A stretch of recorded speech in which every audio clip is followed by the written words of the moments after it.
Hey everybody, I'm doing another weekly blog. Hope you guys enjoyed the last one. Just trying to talk about what's going on. First of all, I know I got a haircut. I went to this place. It's in the part of town I used to live in.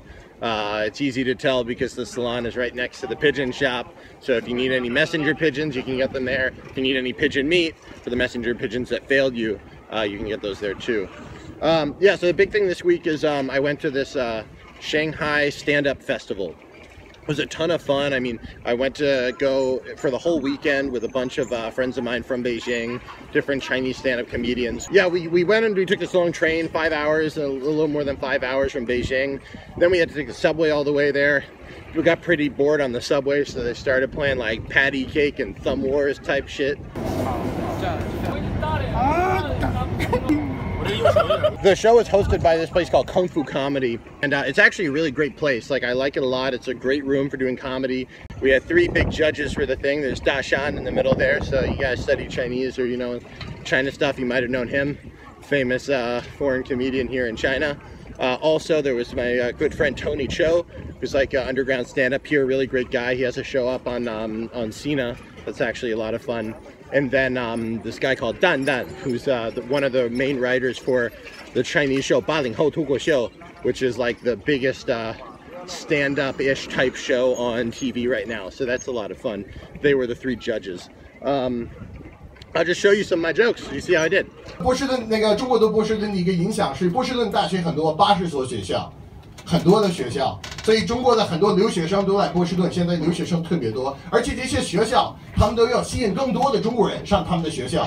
但是我发现了，他们根本不知道怎么给中国人宣传，所以他们经常就宣传歪了。我看了一个宣传，有一个学校叫做 Stony Brook 大学 ，Stony Brook 大学。 挂了一个大牌 ，SB 大学。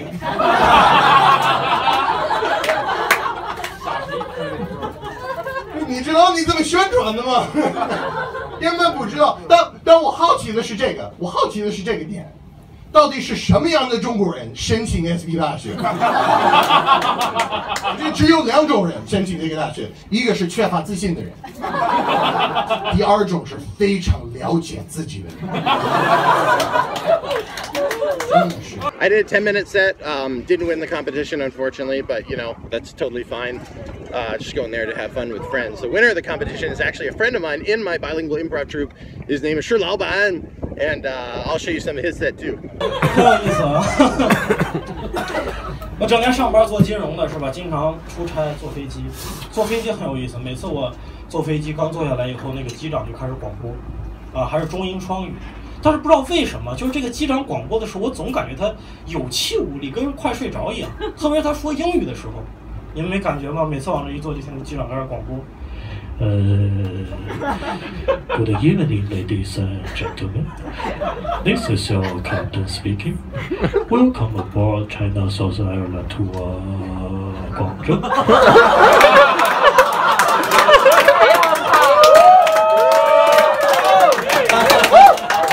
The ground temperature for Guangzhou Baiyuan Airport is 29 degrees Celsius. 哎，范儿好。有时候我就不知道这个人到底知不知道目的地是哪儿，是吧？China South Ireland to 广州。有时候这个飞机遇到一些突发情况的时候，这个机长也得用双语广播，但这时候他的英语明显就不够用了。有一次我坐飞机马上起飞了，我就听那个机长说。 很抱歉地通知各位旅客，由于我们的飞机轮胎故障，将会延迟起飞。We regret to announce the delay in the departure of the flight due to 这时候空姐特别紧到跑到客舱里面，各位旅客，你们谁知道轮胎用英语怎么说 ？It was a lot of fun seeing the different styles of people because we had like 20-something comedians from all around the country. They all had different styles. One of my personal friends, this guy named Kam, who's Kam is not his full name. It's like Azakamar Aleshim, I can't even pronounce his real name. He's from Xinjiang, and so he does this style of comedy that's really big energy and like completely different from all the Han Chinese comics as well. 真的是这样，真的是这样。然后我就跟那个前女友分手了，因为她照相太装逼了。然后我就在地铁里面看到另外一个女孩特别漂亮，跟你们都不像，差不多，你们3个加一块除4。女孩，我操，太漂亮！我就这么走过去，我已经想好了，艾丽卡和阿斯克尔，笑死这狗日的。不行，我要一上来就说我是新疆的，容易吓着他。我再这么倒回去，再这么倒回去，然后心想，哎，我看一下自己，好像我可以装混血，对，好，法国混血，好。我给自己取个名叫朱子龙。这么就可以了。对，然后就好，心想好就这么。哎，姑娘你好，你知道那个雍和宫怎么走的？啊，姑娘啊，雍和宫啊，雍和宫啊，雍和宫的话，我给你看看。10块钱转那5块钱10块钱做点刷卡就出去了。我说哦，雍和宫这么走啊，谢谢啊，因为我爸爸是法国那边的，我妈妈是中国那边的，中国文化博大精深，我特别喜欢。我说哦，原来你是外国人呀，我还以为傻逼维族呢。Afterwards, everybody got together and played a bunch of basketball the next day in the morning. Eventually, people just got tired because we're all out of shape comedy writers.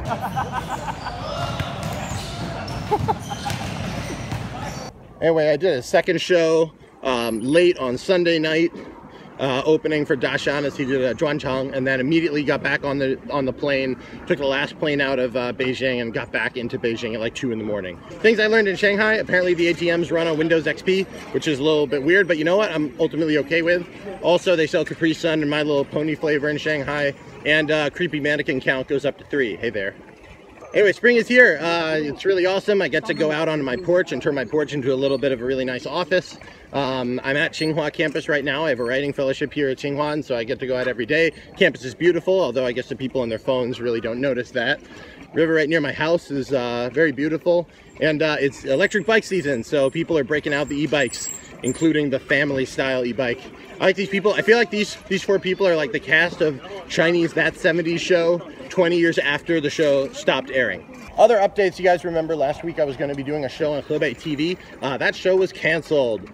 So it was really a major shit show, to be honest. Like, when I go into these shows to talk about doing comedy, the content is obviously something we're going to need to talk about, but more importantly than that, I talk about the shenfen, so the identity that I go on the show on. And my big thing is I'll go on any show where I'm presented as a comedian, but I don't want to be on the show as a foreigner. So this creates all these problems, though, because foreigners go on TV. That's the reason they're on TV, is because they're foreigners. It's extremely rare that the content of what they're doing is so interesting that it would actually succeed based off of the content alone. And so this creates a lot of conflict of interest, because you have the situation where the directors will tell you, oh, yes, it's not a problem, it's not a problem, but really it is a problem, and there's just nothing I can do about it because they say yes. So it created the situation where 11 o'clock at night, the day before I was going to perform, they sent me all these WeChat messages saying how they wanted to change the content of what I was going to do in the section after my jokes, where I was talking with the hosts. They wanted to change that to some sort of like stupid, really lame conversation about America or something like that. It didn't make any sense. It had nothing to do with what I was doing in the comedy.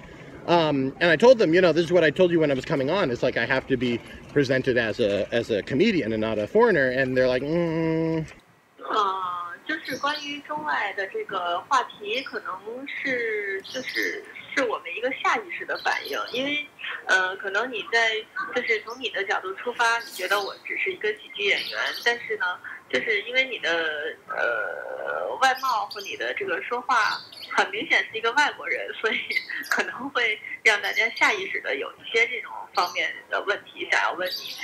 So we went from 11 o'clock at night that I was going to perform the next day in the afternoon to it was canceled, and then they won't even pick up the calls. So it's extremely frustrating because this has nothing to do with censorship. It's not like my jokes were bad. It's just about the concept of having a foreigner on a major media platform that is not playing that up.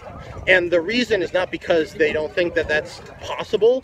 It's just that they ultimately don't trust the audience to be able to get that. And that's not something that I can really, negate, because yeah, the TV audience tends to be more rural and tends to be older, but at the same time, there's 100 ways you can make people laugh, and they just want to make people laugh the exact same way every single time. So not much I can do about that. If you're interested in seeing the video that I was going to do, you can actually watch this already on YouTube. Highlights of the week. I called them the Sun Dopes. 3 dopes. First of all, this dope guy that I saw in a noodle shop with this dope outfit. And if you're looking at that guy and saying like, that dude's awesome, I wonder what car he drives. He drives this car. Second dope, this chair that I saw in the courtyard, it was freaking awesome. It had like, you know, engraved roses and stuff and gold on the side, and it was like fake leopard print. You even had a handlebar where you could hang on to that thing, because sitting on that was such a wild ride. It was awesome.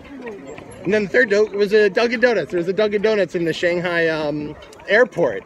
Who knew, right? And it had all this like wacky Dunkin' Donuts stuff that wasn't an American Dunkin' Donuts. Like, this deserves its whole own thing. So I'm not even going to talk about it yet, but that's freaking awesome. Meanwhile, plans move ahead for the Improv Festival coming up this next week. It's going to be really awesome. We had an improv rehearsal preparing for what we were going to do at the festival. My bilingual troupe is mixing improv comedy with Commedia dell'arte, which is an old Italian comedy style that is actually the forebear of improv comedy. So we did a bunch of rehearsal working on our movement, and it was really a lot of fun. We also held a big improv workshop on Wednesdays. We've held these workshops every Wednesdays for the last like 7 or 8 years. They were going on for years before I even got here to China. And so the workshop was a ton of fun. A lot of people came. Highlight of that was seeing a friend of mine who had studied in the States and learned this game, My Mama Don't Wear No Socks, and trying to teach that song to all the Chinese improvisers. Ding down. My mom don't wear no socks. Ding down. I saw her when she took them off. Ding down. Update on the girl that I'm not sure if she's a spy or a bad flirt. I'm leaning back towards bad flirt now because I had 2 messages from her this week. One was immediately taken back, and so I have no idea what it was. And the second one was just like, sorry, I wasn't able to come to your show. So, you know, I haven't replied. I haven't replied. We'll see if she keeps sending messages or what. Anyway, keeping on with the life, struggling through. Just trying to figure out a way to make this work. And, you know, you just got to keep working, because you're not going to win the lottery. And so you're never really going to have to make that decision, you know, lump sum or installments. So, don't worry about it. Just keep working. All right, have a good time, guys. I'm going to get hit by a bike.